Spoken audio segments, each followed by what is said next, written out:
दुश्मन चाहे कोई भी क्यों ना हो, उससे मुकाबला करने के सिर्फ दो ही तरीके हैं दुनिया में। पहला डिफेंस और दूसरा ऑफेंस। डिफेंस मतलब अपने आप को बचा के रखना, अपने आप को प्रोटेक्ट करना, शील्ड में रहना, छुप के रहना जब तक कि दुश्मन या तो भाग जाए या मर जाए। और दूसरा है ऑफेंस, यानी कि पहला अटैक आपकी तरफ से। आज का दुश्मन हमारा है कोरोना वायरस, और इधर भी दो स्ट्रैटेजीज हैं, एक है डिफेंस और एक है ऑफेंस। दुनिया में 90% लोग, 90% देश पहला स्ट्रैटेजी पे हैं, दैट इज डिफेंस, यानी कि लॉकडाउन। लॉकडाउन करके हम क्या अचीव कर रहे हैं? कोरोना वायरस से हम अपने आप को बचा रहे हैं, शील्ड कर रहे हैं, ताकि वो हम पे अटैक ही ना कर पाए। ये बोल सकते हैं हम डिफेंस। हम तब तक छुप के रहेंगे जब तक कोरोना वायरस या तो भाग जाए या मर जाए। जबकि आज दुनिया में 10% देश ऐसे हैं, टोटल एटलीस्ट 21 देश, जिसमें जहां पे कोरोना वायरस सेम टाइम पे आया, लेकिन उन्होंने पहले की जगह दूसरी स्ट्रेटेजी को अपनाना ठीक समझा, यानी कि ऑफेंस, अटैक करने की स्ट्रेटेजी। मेडिकल भाषा में से बोलेंगे हर्ड इम्यूनिटी। हर्ड इम्यूनिटी क्या है, ये अगर आपको जानना है तो आप स्क्रीन पे दिए हुए लिंक में जाके मेरा वीडियो देखिए, या फिर आप गल्फ न्यूज़ के लिंक में जाके, स्क्रीन पे दिए हुए लिंक में जाके 9 अप्रैल में मेरा एक इंटरव्यू आया था, उसमें भी हर्ड इम्यूनिटी को अच्छी तरह कवर किया था। गल्फ न्यूज़ दुनिया का एक बहुत बड़ा अखबार है, गल्फ के कंट्रीज़ में यही अखबार चलता है। तो दो तरीके हैं लड़ने के कोरोना वायरस से, एक है लॉकडाउन, एक है नो लॉकडाउन। लॉकडाउन से हमने अभी क्या अचीव किया, वो आपके पास पूरे के पूरे आंकड़े हैं, चाहे वो स्पेन हो, इटली हो, यूएस हो, यूके हो, इंडिया हो, चाइना हो। इन सारे देशों ने लॉकडाउन का तरीका अपनाया कि हम डिफेंस से कोरोना वायरस से जीतेंगे, यानी कि हम अपने आप को लॉक कर लेंगे, बंद कर लेंगे। कोरोना वायरस बाहर खड़ा रहेगा, थक जाएगा, मर जाएगा, भाग जाएगा, और फिर ही हम बाहर निकलेंगे। तो इस स्ट्रेटजी से क्या फ़ायदा हुआ, कितने लोग पीड़ित हुए, कितने लोग मरे, ये आंकड़े मुझे आपको देने की आवश्यकता नहीं, बिकॉज ये आंकड़े टीवी पे रियल टाइम में आ रहा है, कई कई बार बताया जा रहा है, तो आपको सब जुबानी याद भी होगा। लेकिन दुनिया में करीब 21 देश हैं जहां पे कोरोना वायरस आने के बावजूद भी कोई लॉकडाउन नहीं हुआ। उन देशों के आंकड़े क्या है, इनमें से कोई भी फिगर शायद आप तक पहुंचाई नहीं गई, तो हमें यहाँ बात करनी पड़ेगी। सो आप स्क्रीन पे देखिए, ये 21 देशों के नाम हैं, और आप देख के चौंक जाएंगे कि यहाँ पे अधिकतर देशों में लॉकडाउन ना होने के बाद, यानी कि ऑफेंस का सिस्टम, हर्ड इम्यूनिटी का स्ट्रेटजी अपनाने के बाद, अधिकतर देशों में कोरोना वायरस से जो डेथ है वो डबल डिजिट तक भी नहीं पहुंचा, बल्कि कुछ देशों में तो कोरोना वायरस से डेथ का खाता खुला भी नहीं। अगर इस पूरे लिस्ट को आप ध्यान से देखें, जहां जहां लॉकडाउन नहीं हुआ है, तो आप पाएंगे सिर्फ दो ही देश, एक जापान और एक स्वीडन, जहां पे 3 डिजिट तक भी कोरोना डेथ पहुंच चुका है। तो ये दो देश जहां पे लॉकडाउन नहीं हुआ है, ये दो देश जिन्होंने हर्ड इम्यूनिटी वाली स्ट्रेटेजी अपनाई है, तो यहाँ पे इतनी मौतें क्यों हुई, ये जानने के लिए मैंने थोड़ा इन्वेस्टिगेट किया। और इस इन्वेस्टिगेशन को समझने के लिए आपको एक बात समझना होगा कि कोरोना वायरस बॉडी में आएगा तो एक बीमारी हो जाती है जिसका नाम दिया गया कोविड-19। कोविड-19 कुछ भी नहीं है, वो सिंपल एक इन्फ्लुएंजा बोल सकते हैं। It is called influenza like illness की कैटेगरी में रखा गया है, जिस कैटेगरी में H1N1 भी है। हर साल, सालों साल, हर कंट्री में इन्फ्लुएंजा लाइक इलनेस से हज़ारों की तादाद में लोग मरते ही हैं। जापान में भी मरते हैं, भारत में भी मरते हैं, यूएस में भी मरते हैं। मैंने जापान के पिछले 6 साल के इन्फ्लुएंजा लाइक इलनेस से कितनी मौतें हर साल हुई हैं, पिछले 6 साल 2014-15 इन्फ्लुएंजा सीजन में, इन्फ्लुएंजा सीजन होता है नवंबर से लेके अप्रैल तक का, और 15-16, 16-17, 17-18, 18-19 और 19 से लेके 20 तक के बीच में, यानी कि अप्रैल तक में, अप्रैल 10 तक कितनी मौतें हुई हैं इन्फ्लुएंजा लाइक इलनेस से, ये मैंने थोड़ा जानने की कोशिश की। आपके स्क्रीन के सामने सारे आंकड़े हैं ग्राफ के फॉर्म में। इसमें जो डॉटेड आप देख रहे हैं वो है पिछले 5 साल के आंकड़े, और जो सॉलिड लाइन में देख रहे हैं वो है इस साल के आंकड़े। बिल्कुल क्लियर है कि इस साल इन्फ्लुएंजा लाइक इलनेस से लोगों की मौत पिछले 5 साल के कंपैरिजन में बहुत कम हुए हैं। यह है जापान की स्टोरी। अब बात करते हैं स्वीडन। स्वीडन का भी मैंने टोटल मोर्टेलिटी देखा फॉर लास्ट 3 ईयर्स। आपके स्क्रीन में दिया हुआ है लास्ट 3 ईयर्स के टोटल मोर्टेलिटी ऑफ स्वीडन। आप देखेंगे पिछले साल ओवरऑल मोर्टेलिटी, या उससे पिछले साल, या उससे पिछले साल ओवरऑल मोर्टेलिटी लगभग उतनी रही है या उससे ज़्यादा रही है in comparison to the overall mortality now. तो मैं ये बोलना चाह रहा हूँ कि चाहे स्वीडन और जापान के आंकड़े 3 डिजिट में गए हैं, लेकिन अगर हम प्रीवियस ईयर से कंपेयर करें तो वहाँ भी स्थिति पहले से बेटर है। बोलने का मतलब ये है कि जिन 10% देशों ने, यानी कि वो 21 देशों ने नो लॉकडाउन का स्ट्रेटजी अपनाया, यानी कि हर्ड इम्यूनिटी पे विश्वास किया, उन देशों में स्थिति काफ़ी ज़्यादा अच्छी है in comparison to the countries जहाँ पे लॉकडाउन का स्ट्रेटजी अपनाया गया कोरोना वायरस से लड़ने के लिए, जीतने के लिए या अपने आप को बचाने के लिए। अब यहाँ पे एक सवाल मैं आपसे पूछता हूँ कि ये जो 21 देश है, ये जो इनकी कोरोना वायरस पे जीत है, इनकी कहानी मीडिया में क्यों नहीं है? इसका जवाब ढूंढने की मैंने कोशिश की। मैं एक कहानी सुनाता हूँ आपको। इमेजिन कीजिए कि हर साल आम का सीज़न आता है और इस साल भी आम का सीज़न आया, और हर साल की तरह इस साल भी लोग आम के पेड़ में चढ़ते हैं और चढ़ के आम तोड़ के खाने की कोशिश करते हैं। लेकिन चढ़ते हुए कुछ लोग गिरते हैं और गिर के उनकी मौत हो जाती है पेड़ से गिर के, और तब एडमिनिस्ट्रेशन हरकत में आती है और वो ऐलान कर देती है कि इस बार न जाने किस तरह के आम आए हैं कि लोग आम खाने जाते हैं तो वो शायद मर भी जाते हैं या मर भी सकते हैं। यानी कि सबको चेतावनी दी गई कि सब अपने अपने घर में बंद हो जाओ, आम खाने कोई नहीं जाएगा, और जब तक आम का सीज़न ना चला जाए आप लोग घर में ही रहेंगे। आपको भूख लगी, आपको आम खाना है, लेकिन आप खाने जा नहीं सकते। एडमिनिस्ट्रेशन ने बोला चिंता मत कीजिए, हम आपके लिए आम इकट्ठा करेंगे। एडमिनिस्ट्रेशन ने आम लिया, आम लेके वो बॉटल में भरने लगे, और बॉटल में भर के अब बोल रहे हैं कि ये रहा आम, ये आप खाइए, जब खाना चाहें खाइए। हालांकि बोले तो ये आम है या आम का जूस है, लेकिन ध्यान से देखें तो इसमें बहुत सारे केमिकल्स हैं जो कि बहुत डेडली है। एक तरफ भगवान का दिया हुआ आम है और एक तरफ इंसान का दिया हुआ आम है। जाहिर सी बात है, इंसान का दिया हुआ आम भगवान के दिए हुए आम की बराबरी कभी नहीं कर सकता। वो कहने को आम बोल सकते हैं, 100% नेचुरल लिखा रह सकता है, लेकिन वो भगवान के दिए हुए आम से बराबर नहीं हो सकता।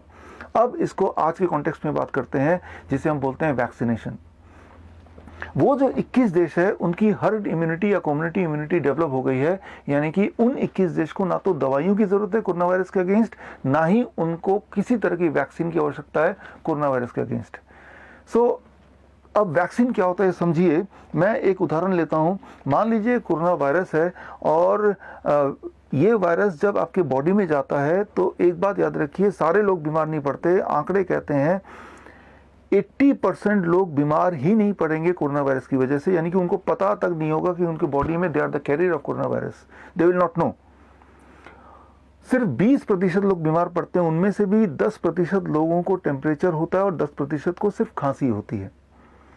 जिनको खांसी होती है वो 3-4 दिन में या 5-7 दिन में वैसे ही ठीक हो जाते हैं, और जिनको बुखार भी होता है उनमें से अगर 1000 लोगों को बुखार हुआ तो उन 1000 में से सिर्फ एक की मौत होगी और बाकी 999 लोग ठीक हो जाएंगे। बोलने का मतलब है, जब कोरोना वायरस आपके बॉडी में जाएगा किसी भी तरीके से, नाक से, मुंह से या कोई भी और तरीके से, तब आप में से अधिकतर लोगों को, एज मेनी एज 80% लोगों को कुछ पता भी नहीं चलेगा, और थोड़े से लोगों को पता चलेगा भी तो वो कुछ दिनों में ठीक हो ही जाएंगे, ज़्यादातर लोग ठीक हो जाएंगे। लेकिन एक फ़ायदा ये हो जाता है कि अब आपका बॉडी को ये कोरोना वायरस का पता चल जाता है, तो बॉडी इसके अगेंस्ट इम्यूनिटी डेवलप करती है, एंटीबॉडी डेवलप करती है, ताकि भविष्य में जब कोरोना वायरस दोबारा आएगा तो आपकी बॉडी बेहतर स्थिति में होगी इस कोरोना वायरस से लड़ने के लिए। इसे आप बोल सकते हैं आपकी बॉडी की अपनी इम्यूनिटी, नेचुरल इम्यूनाइजेशन। यही चीज़ अचीव करना चाहता है pharma company through vaccine. Pharma company आपको ये समझाना चाहता है, देखो भाई घर में बंद हो जाओ, बाहर वायरस है वो आपको मार देगा, तो लेकिन हम आपका इंतज़ाम करेंगे। तो इस वायरस का एक टुकड़ा लेते हैं, एक प्रोटीन लेते हैं, लेके एक बोतल में बंद कर देते हैं, बोतल में बंद करके बोलते हैं कि इसके अंदर वो वायरस है, ये आपकी बॉडी में हम डालेंगे, और इसके बाद आपका बॉडी इस वायरस से लड़ना सीख जाएगा, एंटीबॉडी बनाएगा, ताकि आप इस वायरस से प्रोटेक्टेड रहे। लेकिन फार्मा कंपनी का ये जो वैक्सीन है वो 21 देश तो नहीं खरीदने वाले, क्योंकि उन 21 देशों की हर्ड इम्यूनिटी ऑलरेडी डेवलप हो चुकी है, और अगर इससे मौतें होती तो उन 21 देशों में हाहाकार मच चुका होता, हज़ारों लाखों की संख्या में लोग मर चुके होते, जो कि ऐसा हुआ नहीं, बल्कि ये हुआ उन्हीं देशों में जहाँ पे लॉकडाउन का स्थिति की स्ट्रैटेजी अपनाई गई। अब हम भारत की बात करते हैं। भारत में इस वक्त लॉकडाउन चल रहा है और करीब 25 मार्च से लॉकडाउन चल रहा है। थोड़ा पीछे चलते हैं स्थिति को समझने के लिए, हम जनवरी महीने में चलते हैं।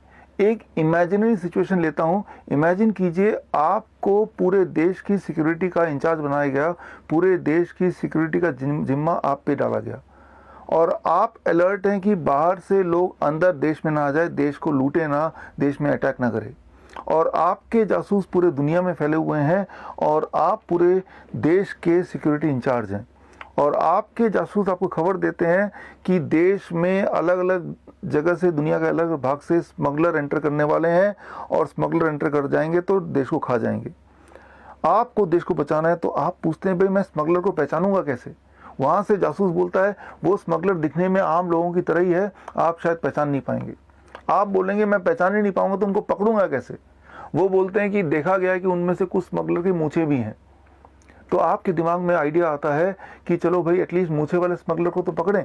आपने फिर पूछा कि कितने % लोगों के स्मगलर की मूछें हैं? वो बोलते हैं लगभग 10% स्मगलर की मूछें हैं, 90% तो मूछें भी नहीं है। तो आप सोचते हैं चलो 10% स्मगलर को तो पकड़ें। तो आपने एयरपोर्ट को, सारे पोर्ट्स को हाई अलर्ट पर रख दिया और सबको ऐलान कर दिया कि भाई अगर कोई मूछे वाला पैसेंजर दिखेगा उसको रोक लेना और उनकी तफ्तीश होगी और जांच होगी, फिर ही उनको जाने देंगे। हो सकता है कि वो स्मगलर हो। और सिक्योरिटी के सारे लोगों को आपने एक खास तरह के चश्मे बांटे, एक ऐसे चश्मे जिस चश्मा से दूर से ही मूछे वाला इंसान ज़्यादा चमक के दिखने लगेगा। लेकिन अनफॉर्चुनेटली ये जो चश्मे थे ये बिल्कुल टूटे फूटे थे, ख़राब थे। मतलब ये कि चश्मे से वो मूछे वाले लोग भी नज़र नहीं आए। तो हुआ ये कि वो स्मगलर आए और आपके अलर्ट रहने के बावजूद भी सारे के सारे लोग एयरपोर्ट क्रॉस करके पूरे देश में फैल गए। यानी कि पूरे देश में वो जिस काम के लिए आए वो काम करना शुरू कर दिया, देश में लूटपाट मचाना शुरू कर दिया। अब इस उदाहरण को आप आज के कॉन्टेक्स्ट में रख के देखिए। यहाँ जो मैं स्मगलर की बात कर रहा हूँ, इमेजिन कीजिए वो कोरोना वायरस के वो कैरियर हैं, पेशेंट नहीं, कैरियर, राइट। मैंने आपको बताया था कि 80% लोग तो पेशेंट नहीं होते, they are just a carrier. उनको खुद भी नहीं पता होता कि उनके बॉडी में कोरोना वायरस है। और ये जो चश्मा है ये है थर्मल स्कैनर, यानी कि थर्मल 10% लोगों की ही टेम्परेचर बढ़ेगी। तो वो 10% लोगों को पकड़ने के लिए आपने ध्यान दिया होगा, जनवरी के लास्ट वीक से थर्मल स्कैनर लगा दिए गए सारे एयरपोर्ट में। और जब यात्री आते विदेश से स्पेशली, तो उनकी थर्मल स्कैनिंग की जाती, उनका टेम्परेचर नापा जाता, तभी उनको जाने दिया जाता। अब ये जो थर्मल स्कैनर है इसमें भी कुछ गड़बड़ है, और वो गड़बड़ क्या है इसको समझने के लिए thermal scanner expert Ashutosh Mittal, जिनकी अपनी कंपनी है गिब्सन जो थर्मल स्कैनर बनाती है, देखिए वो क्या कहते हैं एयरपोर्ट में उस वक्त जो थर्मल स्कैनर यूज़ किया गया था उसके बारे में। तो जी ये थर्मोमीटर आपके कंपनी का मेरे पास है, मेरे हाथ में है। लेकिन पिछले दिनों जनवरी फरवरी के महीने में इवन मैं भी एयरपोर्ट में जब मलेशिया से आया तो देखा कि सबका स्कैन हो रहा है, तो इस तरह का कोई थर्मोमीटर यूज़ किया जा रहा था। तो पहले तो ये कि ये क्या थर्मोमीटर है और ये जो आपकी कंपनी का थर्मोमीटर ये क्या है, ये तो मुझे समझ आ रहा है कि ये इंसान को नापने के लिए है और ये इंडस्ट्रियल है, तो शायद ये इंडस्ट्री के लिए है। क्या दोनों से सेम काम हो सकता है? क्या इससे इंसान को नापा जा सकता है? नहीं डॉक्टर साहब, ये इंडस्ट्रियल थर्मामीटर है। इसका जो मेजरिंग रेंज है वो है 50 degree centigrade Celsius to 550 degree Celsius. Means Fahrenheit में अगर आप बात करेंगे तो -58 डिग्री टू 1022 डिग्री। राइट। और इसका जो वेरिएशन है वो 2% plus minus +2 degree Fahrenheit. That means almost 4 degree Fahrenheit plus minus हो सकता है। 4-5 डिग्री इधर उधर हो सकता है। टॉलरेंस के अंदर ही है। टॉलरेंस हो गया ये 4-5 डिग्री। तो प्लस क्योंकि ये इंडस्ट्रियल है और ये मेडिकल थर्मामीटर है, तो इसमें एक कैलकुलेशन है जो ये थर्मामीटर करता है ह्यूमन बॉडी के सरफेस का टेम्परेचर लेने के बाद, जो इसमें वो फंक्शन नहीं है।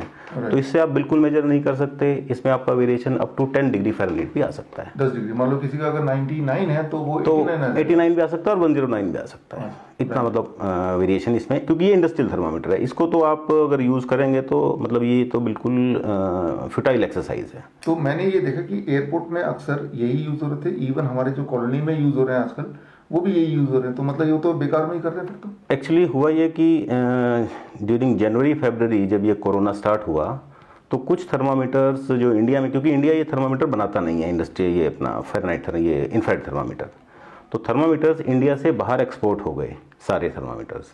तो जब हमारे यहाँ पे गाइडलाइन आई कि आपको मेजरमेंट करना है तो इंडिया में अवेलेबल ही नहीं थे। इंडिया में अवेलेबल थे इंडस्ट्रियल थर्मामीटर, तो लोगों को इतना नॉलेज भी नहीं था, तो लोगों ने ये यूज़ किया इंडस्ट्रियल थर्मामीटर, जबकि इससे आप नहीं मेजर कर सकते बॉडी टेम्परेचर। इसका मतलब ये है कि जनवरी महीने में, फरवरी में, इवन मार्च महीने में भी जो लोग एयरपोर्ट से बाहर से लोग आ रहे थे और स्कैनिंग के नाम पे जो ये थर्मोमीटर यूज हो रहा था, यानी कि वो पूरा का पूरा exercise is futile.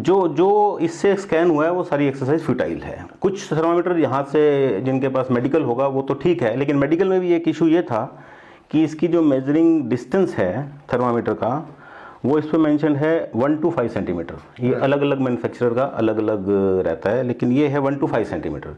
That means आपको इतनी नज़दीक से इसको मेजर करना है। जो हमने देखा न्यूज़ में या वीडियोज़ में वो था कि वो इतना दूर से भी कर रहे हैं। तो इतना दूर से अगर आप करोगे तो इसका मेजरमेंट सही नहीं आ सकता, क्योंकि इसका डिस्टेंस ही 1 to 5 सेंटीमीटर है। मतलब ये कि आप सब लोग अगर देखते हैं कि जब आपका भी टेम्परेचर मेजर होगा तो नॉर्मली इफ यू रिमेंबर कि कुछ दूरी से होगा। हाँ जी, हाँ जी। दूरी से जो भी ये नंबर आएगा that is not the right picture. हाँ, कुछ कम ही आएगा, कुछ कम ही आएगा। हाँ, यानी कि that is again A futile. तो अगर ये यूज करेंगे तो ये फ्यूटाइल था ही था, और अगर ये यूज कर रहे हैं और दूर से कर रहे हैं, दूर से मतलब इतना पास से करना हाँ, पड़ेगा। 1 to 5 सेंटीमीटर। 1 to 5 सेंटीमीटर, तो लगभग यहाँ तक हाँ हाँ हाँ। और यहाँ तक तो मैंने देखा नहीं करते हुए। हाँ नहीं, वो काफ़ी हमने जो वीडियोस में वो देखा वो इतनी दूर से करते हैं, तो उसमें आपको डिफरेंस आएगा। आपने अभी सुना वो थर्मल स्कैनर की जो स्ट्रेटजी थी कोरोना पेशेंट को रोकने के लिए, वो पूरी तरह फेल हो गई। मतलब ये लॉकडाउन लगने से पहले ही जनवरी महीने में, फरवरी महीने में, इवन मार्च महीने के अंत तक लगातार पूरे दुनिया से कोरोना के कैरियर आते रहे और पूरे देश में फैलते रहे। यानी कि जितना वो फैल सकते हैं वो फैल गए। हालांकि हम अलर्ट रहे, उसके बावजूद भी वो अच्छा खासा फैल चुके थे।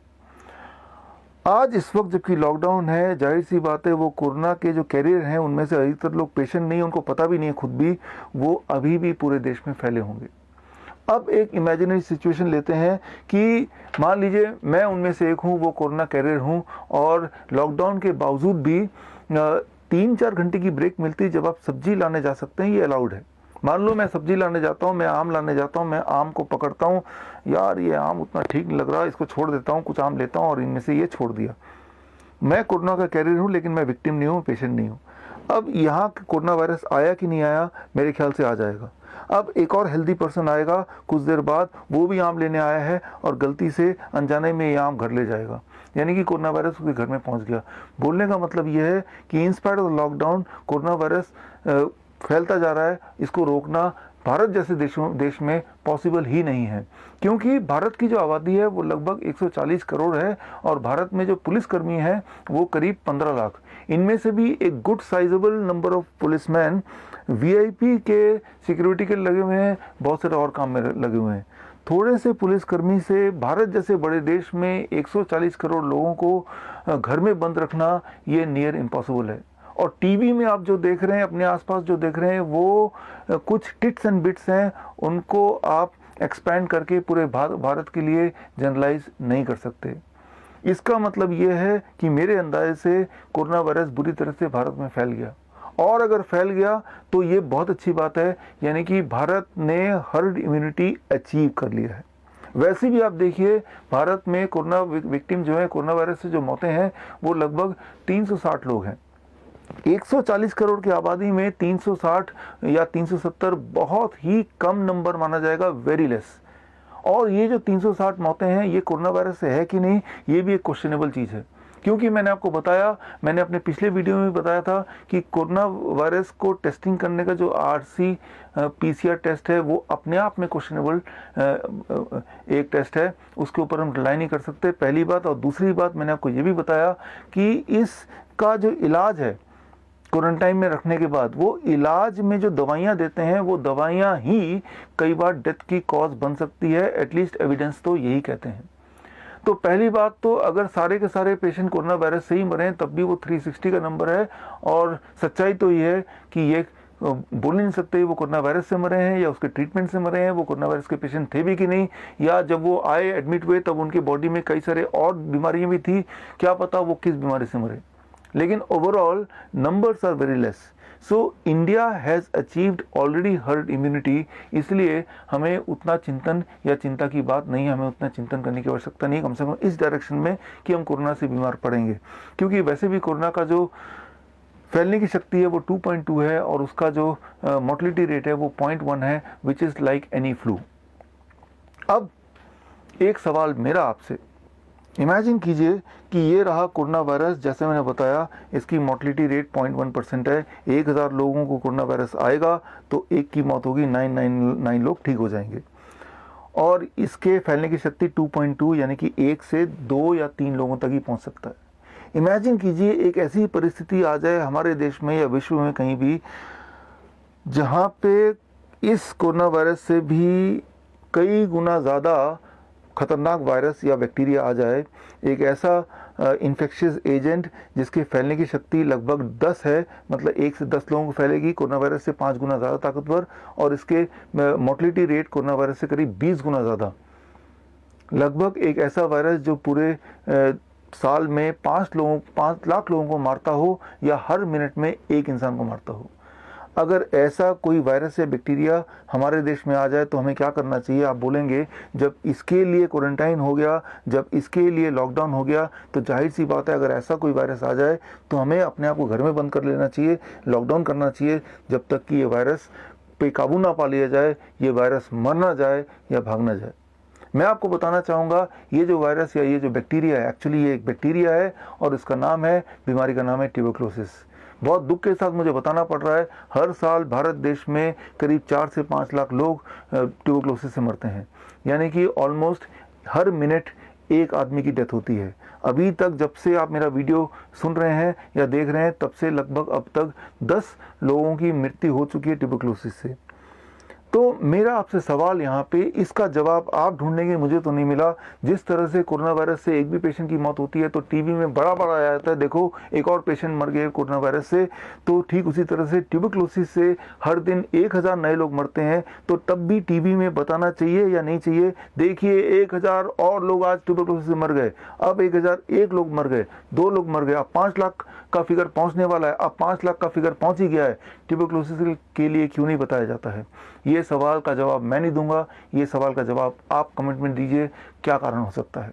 अब मेरा दूसरा सवाल आपसे, जब भी कोई भी पेशेंट में कोरोना वायरस पाया जाता है तो उसे इमीडिएटली क्वारंटाइन करते हैं और उसमें एलोपैथिक इलाज चालू कर देते हैं। और मैं आपको बता दूं, एलोपैथिक इलाज में जो HIV की दवाई देते हैं या रेमडेसिविर, जो कि एक्सपेरिमेंटल ड्रग है, आज तक किसी भी बीमारी के लिए उसको कभी भी अप्रूव नहीं किया गया, वो दवाई देते हैं। या एंटी मलेरियन ड्रग, पिछले 40 साल में ये देखा गया है, ये हार्ट बीट को एबनॉर्मली हाई कर देता है, resulting in sudden cardiac death. तो ये क्लियर है, इसका एविडेंस है कि इस दवाई से हार्ट अटैक आ सकता है, कार्डियक अरेस्ट हो सकता है, किसी की मौत हो सकती है, जबकि इसका कोई एविडेंस नहीं है कि इस दवाई से कोरोना वायरस के पेशेंट ठीक हो सकते हैं। उसके बावजूद भी ये सारे एक्सपेरिमेंटल ड्रग लगातार दिए जा रहे हैं हमारे देश में ऑन वन साइड, और दूसरी तरफ आयुर्वेद को, होम्योपैथ को इन पेशेंट से अलग किया जा रहा है। आयुर्वेद और होम्योपैथ भी हमारे देश की पद्धति है और ये भी लीगल है, लेकिन इन डॉक्टरों को कोरोना पेशेंट को ट्रीट करने दिया ही नहीं जा रहा है, कोरोना पेशेंट से दूर रखा जा रहा है। हालांकि प्रिवेंशन के लिए आयुर्वेद का कहीं कहीं यूज़ कर रहे हैं, लेकिन प्रिवेंशन की मैं बात ही नहीं कर रहा हूँ। आज अगर किसी भी इंसान के अंदर कोरोना वायरस का बीमारी आती है, क्या उस इंसान के पास ये अपॉर्चुनिटी है या आज़ादी है कि मैं अपना इलाज एलोपैथी से कराऊं, मैं अपना इलाज आयुर्वेद से कराऊं, मैं अपना इलाज होम्योपैथी से कराऊं, या मैं अपना इलाज यूनानी से कराऊं, या मैं अपना इलाज नेचुरोपैथी से कराऊं? क्या उसके पास ये आज़ादी है? उसके पास आज़ादी नहीं है। दरअसल वो एक गिनी पिग है, उसको उठा के उससे पूछे बिना ज़बरदस्ती, जैसे गिनी पिग के साथ होता है, उसके अंदर ऐसी ऐसी दवाइयाँ भर दी जाती हैं जिसका कोई रेलेवेंस नहीं है कोरोना वायरस से, कोई एविडेंस नहीं है। जब भी आयुर्वेद अप्रोच करता है हेल्थ मिनिस्ट्री में कि कुछ पेशेंट हमें दिया जाए ठीक करने के लिए, तो जवाब आता है कि क्या आपने कोरोना पेशेंट को कभी ठीक किया है? यही सवाल अगर मैं एलोपैथी के लिए पूछता हूँ, क्या आपने कोरोना पेशेंट को कभी ठीक किया है? क्या आपके पास कोई एविडेंस है कि कोई दवाई है जिससे कोरोना पेशेंट ठीक होते हों? आपके पास भी एविडेंस नहीं है, आयुर्वेद के पास भी एविडेंस नहीं है। आपने भी पहले कभी ठीक करके देखा नहीं, आयुर्वेद ने भी कभी ठीक करके देखा नहीं। लेकिन आप जो दवाई दे रहे हैं उसमें ये तो एविडेंस है कि इससे हार्ट अटैक होता है, कार्डियक अरेस्ट होता है। देश के कई लोग हार्ट अटैक से, कार्डियक अरेस्ट से मारे गए while they were treated for corona virus. Even एक डॉक्टर, गुवाहाटी के डॉक्टर, प्रिवेंशन के लिए वो मलेरिया की दवा ले रहे थे और इमीडिएटली उनको कार्डियक अरेस्ट आ गया एंड ही डाइड। सो इन सब के बावजूद भी किस एविडेंस के आधार पे सारे पेशेंट्स को एंटी मलेरियन ड्रग दिया जा रहा है? क्यों हमारे अपने देश का खजाना आयुर्वेद को नहीं ट्राई किया जा रहा? जबकि ईरान में तेहरान में एक हॉस्पिटल में 200 लोगों में आयुर्वेद के स्ट्रैटेजी पे इलाज किया गया, उसमें से 190 लोग उसी वक्त एक हफ्ते के अंदर ठीक हो गए, और जो बाकी 10 लोग हैं वो उनकी भी रिकवरी बड़ी तेज़ी से होती हुई दिखाई दी। तो एक तरफ तो दुनिया के किसी न किसी कोने में आयुर्वेद पे ट्रीटमेंट हो रही है, और दूसरी तरफ हमारे आयुर्वेदिक डॉक्टर को, हमारे होम्योपैथिक डॉक्टर को कोरोना के पेशेंट से दूर रखा जा रहा है। इसकी वजह क्या हो सकती है, ये जवाब मैं आपसे चाहता हूं। अगर आपके पास कोई जवाब है तो ज़रूर दीजिए। अब सबसे ज़रूरी बात, 7 अप्रैल वर्ल्ड हेल्थ डे पे मैंने लॉन्च किया अपनी किताब देश के लिए। किताब का नाम corona the scandal of the millennium. ये किताब जब मैंने लॉन्च किया तो उस वक्त ये किताब में टोटल पेजेस थे 1000, लेकिन अब 1000 से लेके वो बढ़ के बन गया 1200 पेजेस की किताब। तो जिन लोगों ने 7 अप्रैल, 8 अप्रैल, 9 अप्रैल को डाउनलोड किया, वो लोग एक बार और डाउनलोड कर लें, ताकि जो और एडिशनल एविडेंस है वो एविडेंस भी उनको मिल जाए। आप में से कई लोगों ने कमेंट में जाके कमेंट किया या मेल किया कि ये किताब 1000 पेज की है, और 1000 पेज की किताब हम व्हाट्सएप से अपने दोस्तों के लिए शेयर नहीं कर पा रहे हैं। तो अब स्क्रीन पे दिए हुए लिंक में जाके पूरी किताब डाउनलोड करना है तो उसकी भी बटन है, और अगर आपको सिर्फ उसका प्रीव्यू या उसकी समरी डाउनलोड करनी है जो कि थोड़े से पेजेस की है, जो व्हाट्सएप से भी आप डिस्ट्रीब्यूट कर सकते हैं, वो भी है। मैं आपको एक चैलेंज देता हूं कि आप इस किताब को ठीक से पढ़िए, और इस किताब में अगर एक भी फैक्ट आपको गलत दिखाई देता है और आप साबित कर पाते हैं कि कोई एक भी फैक्ट गलत है, तो हर गलत फैक्ट के लिए मैं आपको 1 लाख रुपए इनाम दूंगा। लेकिन याद रखिए, नियम वो तंबोला का होगा। जैसे तंबोला के एक नंबर पे या एक लाइन पे सिर्फ एक ही बार इनाम मिलता है, तो वैसे ही एक फैक्ट, एक गलती पकड़ने के मैं एक ही बार 1 लाख रुपए दूंगा। अगर वही गलती उसके बाद कोई और भी पकड़ेगा तो उसकी इनाम नहीं मिलेगी। और अगर आप में से कोई भी एक भी गलती ना निकाल पाए, इसका मतलब जो किताब में लिखा है वो बिल्कुल सही है। तो as a responsible citizen of the country, ये आपकी जिम्मेवारी है कि सच सामने आए, ताकि देश बदले, आने वाला समय बदले। तो आप अपने रिसोर्सेज यूज़ करके, आप जो भी कुछ हैं, जहाँ भी कुछ हैं, आपके पास थोड़े से रिसोर्स है जिसकी मदद से आप लोगों तक पहुंच सकते हैं। चाहे वो रिसोर्स का नाम व्हाट्सएप हो, फेसबुक हो, यूट्यूब हो, आपके पड़ोसी हो, या आपकी जान पहचान किसी एमएलए से हो, किसी एमपी से हो, स्टेट हेल्थ मिनिस्टर से हो, स्टेट चीफ मिनिस्टर से हो, या प्राइम मिनिस्टर से हो। हमारा मकसद सिर्फ इतना है कि सच सामने आए, ताकि हम इस देश को एक बेहतर भविष्य दे पाएँ। यहाँ मैं ये क्लियर करना चाहूँगा अपने ऑडियंस को कि हमारा मकसद किसी नियम को तोड़ना नहीं है, लॉकडाउन तोड़ना नहीं है। हमारा मकसद लॉकडाउन को पालन करते हुए, गवर्नमेंट के सारे नियम को पालन करते हुए, इवन मैं खुद भी लॉकडाउन को पालन करता हूँ, गवर्नमेंट के बनाए हुए सारे नियम को पालन करता हूँ। नियम में रहते हुए, कानून के दायरे में रहते हुए सच को कैसे सामने लाएं, यही हमें और आपको मिलके करना है। और सच को सामने लाने में और इस मुहिम को आगे बढ़ाने में आप में से जो लोग मेरे साथ जुड़ना चाहते हैं, तो स्क्रीन में दिए हुए ईमेल आईडी में जाके आप मुझे खत लिखें। मैं खुद पढ़ूंगा और पढ़ के आपको उत्तर देने की कोशिश करूंगा।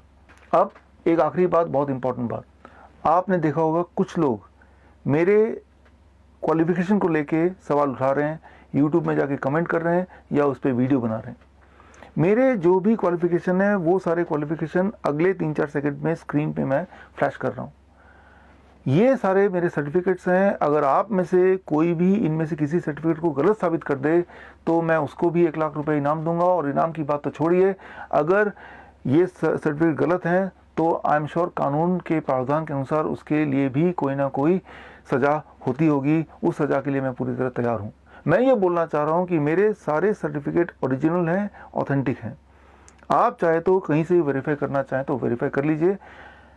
यहाँ इंटेंशन कुछ लोगों का ये हो सकता है कि आपका ध्यान भटकाने के लिए इस तरह के मुद्दे लाते हैं कि इनके सर्टिफिकेट देखिए, ये फेक है, ये फ्रॉड है। लेकिन अगर हम मुद्दे की बात करें, as a audience, as a viewer, ये आपकी जिम्मेदारी है। अगर कोई इस तरह की फेक बातें करता है या कोई इस तरह के इलॉजिकल बातें करता है तो आप उनको खुद भी जवाब दे सकते हैं एज ए रिस्पॉन्सिबल सिटीजन कि आप लॉजिक से काटिए, साइंस से काटिए। मैंने अपने सारे वीडियोस में सिर्फ साइंस की बात की, लॉजिक की बात की, एविडेंस की बात की। तो आपको मैं रिक्वेस्ट करता हूं एज ए व्यूअर, आपकी ये रिस्पॉन्सिबिलिटी है, आप जो भी बोलना चाहें बोलें, लेकिन सबूत के साथ बोलें। सिर्फ अगर एक लाइन लिख देंगे कि ये इंसान फ्रॉड है, या ये लिख देंगे कि भाई ये अकेला डॉक्टर ऐसा बोल रहा है, तो ये कोई लॉजिक नहीं है, कोई साइंस नहीं है। ये सिर्फ एक एक्ट है ताकि लोगों का ध्यान कहीं और भटक जाए। तो ध्यान भटकाने वाले लोगों को लाइन पिलाना, ये आप सबकी रिस्पॉन्सिबिलिटी है। हम मिलेंगे आगे फिर कभी, इस उम्मीद के साथ दोबारा मिलेंगे। देश बदलेगा एक अच्छे भविष्य के लिए। All the best. Thank you. जय हिंद। वंदे मातरम।